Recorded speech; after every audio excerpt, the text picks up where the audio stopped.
네, 6월 26일 목요일 기도로 돕는 그 사랑 매일 묵상. 오늘은 시편 119편 73절에서 80절입니다.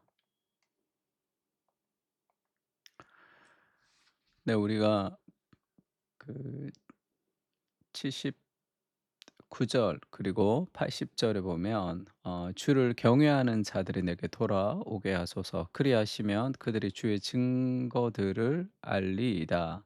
그러니까 고난 속에서 지금 계속 시편 기자가 이야기하고 있습니다. 근데 그 고난 속에서 주님을 증거할 수 있다는 거죠. 고난이 그리스도의 성품, 하나님의 성품을 어떤 식으로든지 우리가 드러낼 수 있는 증거가 돼서, 그리고 그것이 우리를 더 성장시킨다, 그런 개념들입니다. 내 마음으로 주의 율례들에 완전하게 하사 내가 수치를 당하지 아니하게 하소서 할 때, 하나님의 말씀이 고난 속에서 더 온전해지고 풍성해지고 더 새로워지고 더 깊어진다는 거예요.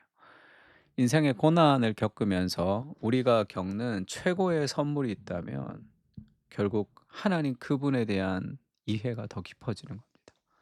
그것이 이 고난 속에서 가장 큰 축복이겠죠.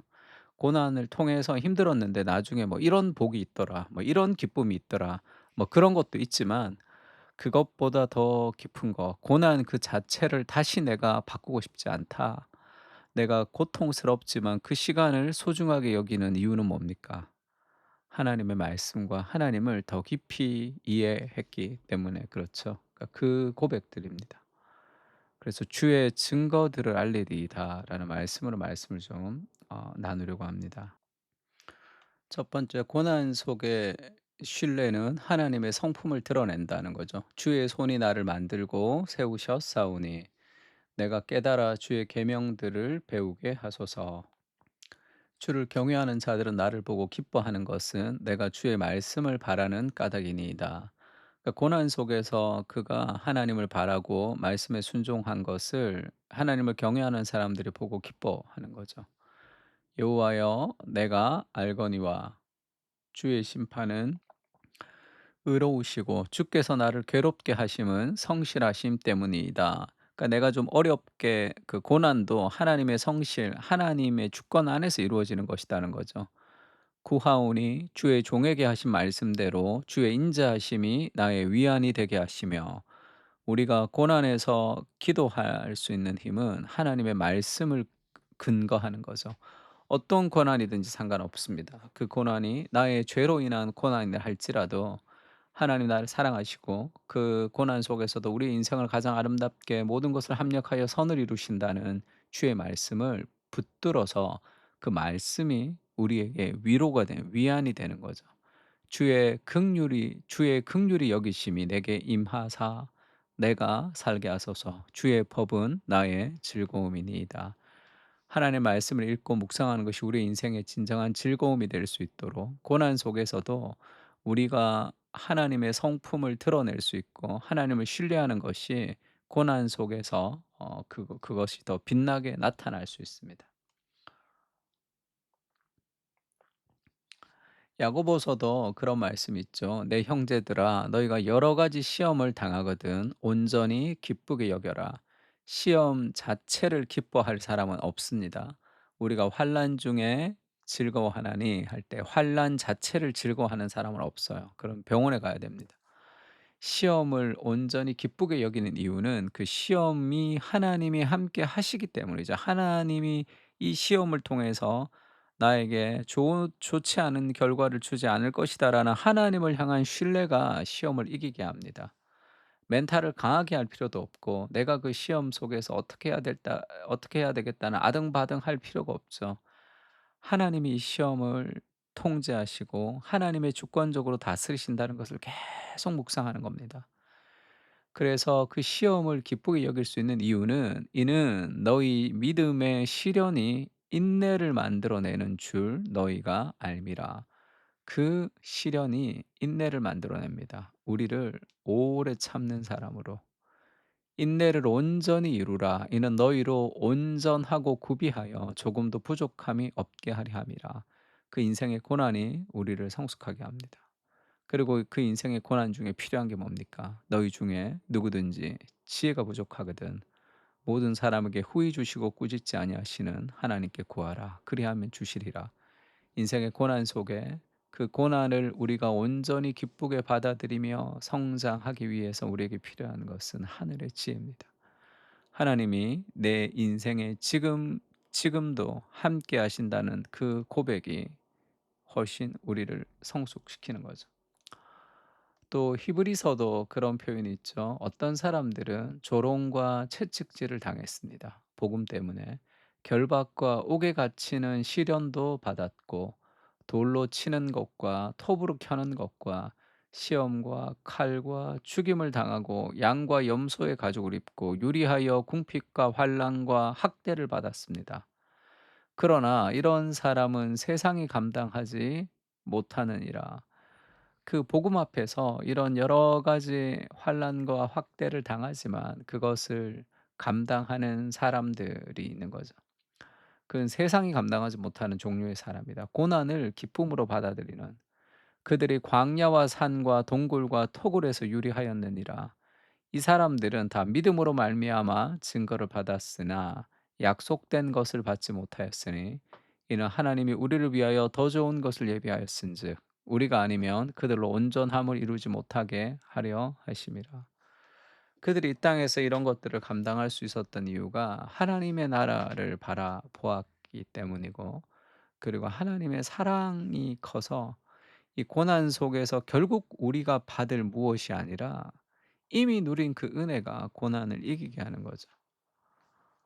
근데 결국 이미 받은 그 은혜가 고난을 이기게 하지만 그 고난을 이긴 그것을 통해서 더 큰 열매를 맺긴 합니다. 그것을 우리가 목표로 하진 않지만 그것을 위해서 '고난이 결국 나에게 유익할 거야.' 막 이렇게 억지로 해서 우리가 그것을 붙드는 것은 아니지만 하나님이 이미 내게 주신 그 은혜를 기억하면 '내가 그리스도를 위해서 이 정도 고난들을 감당할 수 있겠다. 주께서 우리를 위해서 감당하신 고난이 얼마나 크신가.'를 생각하면서 그 사랑이 이기게 하는 것이고 그리스도의 십자가와 부활의 영광처럼 그 고난을 통과하는 과정에서 우리는 더 성숙하게 될 겁니다. 그리고 고난은 하나님의 말씀을 경험하게 해 주죠. 욥이 고통 속에서 하나님을 만나고 나서 그렇게 고백하죠. "이제까지 하나님을 내가 귀로만 들었지만 이제는 눈으로 봅니다." 그러니까 뭔가 입체적으로 바뀐 거예요, 하나님에 대한 그 삶의 고백과 느낌이. 교만한 자들이 거짓으로 나를 엎드러뜨렸으니 그들의 수치를 당하게 하소서. 나는 주의 법도들을 작은 소리로 읊조리이다.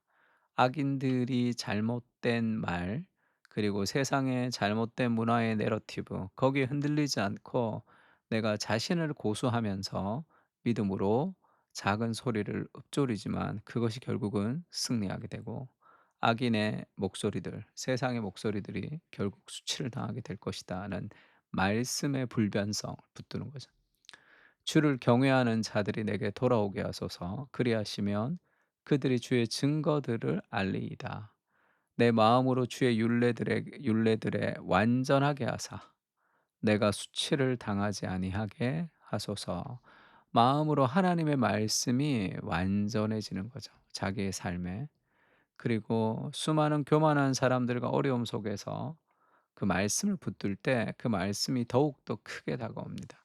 그러니까 완전하게 하다라는 말은 말씀을 중심으로 모든 수용력이 완벽하게 통합되는 내면의 상태를 말합니다. 하나님의 말씀을 기준으로 해서 다른 모든 것을 다 수용하는 거죠. 이해되지 않지만 하나님을 의심하지 않고 하나님의 사랑을 붙들 수 있는 그 모든 것을 하나님의 주권 아래 수용할 수 있는 능력을 말합니다. 고난 속에서 우리에게 그러한 능력이 필요하죠. 하나님이 나를 사랑하시는 그 복음을 늘 붙들 때 우리는 그 복음 중심으로 삶을 해석해낼 수 있습니다.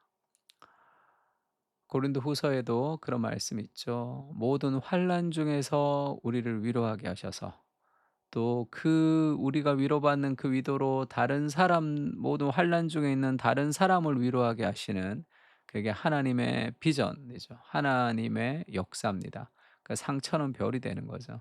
인생의 여러 가지 고난 속에서 위축되지 말아야 할 것은 하나님이 그것을 통해서 우리를 사용하시는 거죠. 그런 환난 중에 있는 사람, 그런 고난 중에 있는 사람, 그런 좌절한 인생들을 하나님께서 우리를 통해서 회복시키는 겁니다. 우리가 당한 환난 당한 것도 너희가 위로와 구원을 받게 하려는 것이요. 이렇게까지 얘기하죠. 그리스도의 고난이 우리에게 넘친 것 같이 그리스도도 고난을 받고 그리스도의 위로가 우리에게 넘친다. 우리가 위로를 받는 것도 너희가 위로를 받게 하려는 것이니 이 위로가 너희 속에 역사하여 우리가 받는 것 같은 고난을 너희도 견디게 하느니라. 인생은 고난의 연속인데 그 고난을 통해서 하나님이 새롭게 역사하시는 그 고난의 모델, 고난을 통해 하나님을 나타내는 그런 소망의 증거들로 하나님 우리를 사용하실 것이다 얘기하고 있습니다. 예수님도 그렇게 얘기했죠. "나는 세상에 더 있지 않습니다. 그러나 예수님의 제자들 우리들은 세상에 있기 때문에 나는 아버지께로 가옵나니 거룩하신 아버지 내게 주신 아버지의 이름으로 그들을 보존하사 우리와 같이 그들도 하나 되게 하옵소서." 고난은 공동체를 모읍니다. 그 고난이 하나님의 성품을 드러내서 그 하나님의 성품을 기뻐하는 사람들끼리 모이는 공동체, 고난의 공동체, 위로의 공동체가 되는 거죠. 수많은 상처받은 사람들이 모여서 서로의 상처를 위로하고 나아가서 더 많은 사람들의 상처를 위로하는 공동체가 되는 겁니다. 그래서 아버지께서 나를 세상에 보낸 것 같이 나도 그들을 세상에 보냅니다. 또 그들을 위하여 내가 나를 거룩하게 하오니 이는 그들도 진리로 거룩함을 얻게 하려 함이니이다. 하나님의 말씀 안에서 성령 안에서 세상으로 보낸 바 된 하나 된 공동체, 말씀을 해석하는 해석의 공동체가 되어서 세상 속에서 하나님의 사랑을 증가하며 살아가는 그런 사람으로 하나님 우리를 살게 하시는 거죠. 고난 속에서 자신의 상처에 매몰되지 않게 하시고 복음이 주는 위로로 회복되게 하시고 더 많은 사람들을 회복시키는 인생이 되게 하여 주시옵소서. 우리의 어려움을 통해 이웃들을 세워주시고 함께 위로하는 공동체를 세워갈 수 있도록 은혜를 부어 주시옵소서. 아멘. 우리 시편 119편을 가지고 고난 속에서 우리가 더 큰 하나님의 성품을 드러내고 그리고 고난이 하나님의 말씀을 더 깊고 넓게 그리고 고난을 통해 공동체를 세워가게 하옵소서 같이 한번 기도했으면 좋겠습니다. 기도하겠습니다.